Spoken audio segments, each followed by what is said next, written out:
Boats here to go to the Pacific Islands. I call the honourable member Paul Goldsmith. Thank you, Mr. Chair.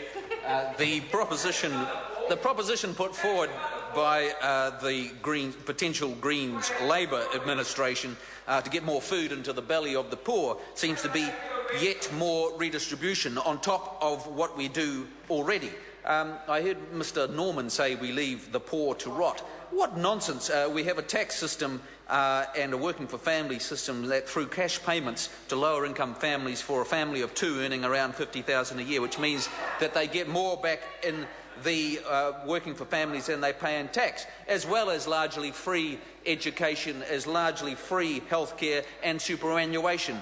That's an incredible amount of redistribution, which we do because we value the vulnerable in society, and that's what governments and this national government has been committed to. The national government's approach in order to get food into the belly of young children is to create the conditions where their parents are more likely to have a job and to grow the economy so that we can afford good health and education, so we can afford the welfare to support those who are most vulnerable in difficult times. And it's ironic when you get the members of the Greens standing up when they oppose everything that we do in order to create more wealth in this country. They oppose every free trade agreement that we try to do, notwithstanding the immense wealth that has been created through the New Zealand-China free trade agreement to take one example. They oppose the dairy industry at every turn. They oppose oil and gas exploration. They always call for more regulation, and over on the Labour side they're always wanting more taxes, such as capital gains taxes. And that is the nub of it. If you want to get food into the belly of young children, we need to create conditions where the economy is strong and people have jobs. And so one important thing that this government is doing is getting more people off benefits and into paid work. And in the past 12 months, this government has helped 80,000 people off welfare into work. Paid work is the best route out of hardship for families that are finding it difficult to make ends meet, and that's what this government has been committed to over these past 5 years, and if given the chance, over the next 5 or 6 years in government.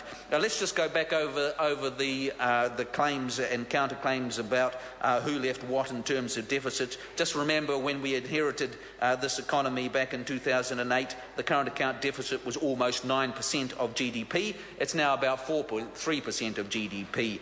The net external debt had blown out to 84% of GDP. That's now down to 71% of GDP. Inflation, Mr. Speaker, that thing that robs the savings of the thrifty, was running at 5.1%. It's now only 1.6%. People can know the value of their money. Mortgage interest rates were averaging nearly 11%, Mr. Chair, and now they're at 5.9%. Yes, they'll probably be going up sometime this year, but they're a lot lower than they would be otherwise if we had profligate government still in power. Government spending had gone up 50% in the 5 years to 2008. Yes, we should commend the Labour government early on for being reasonably disciplined, but it was that third term in particular where spending really got out of control, and where the commitments that were made for new spending that weren't funded properly and which this government had to deal with, as well as all the pressures of the GFC and the Canterbury earthquakes, Mr. Speaker. We inherited an economy that had been going backwards for 4 quarters before the GFC in 2008, and now the economy grew 3.5% in the past year, one of the highest rates in the OECD. And we are all aware just how fragile the global situation is. Who knows what's going to come out of Europe over the next few months. It's not a time to be running off recklessly on a big new spending drive. It's about continuing and maintaining this disciplined, stable government that we've had over the past 5 years, and that's the sort of thing that this country needs.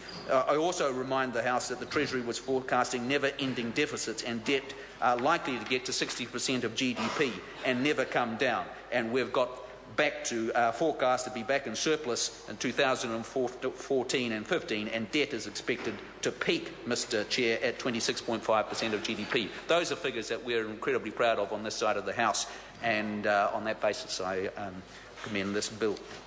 Thank you, Mr.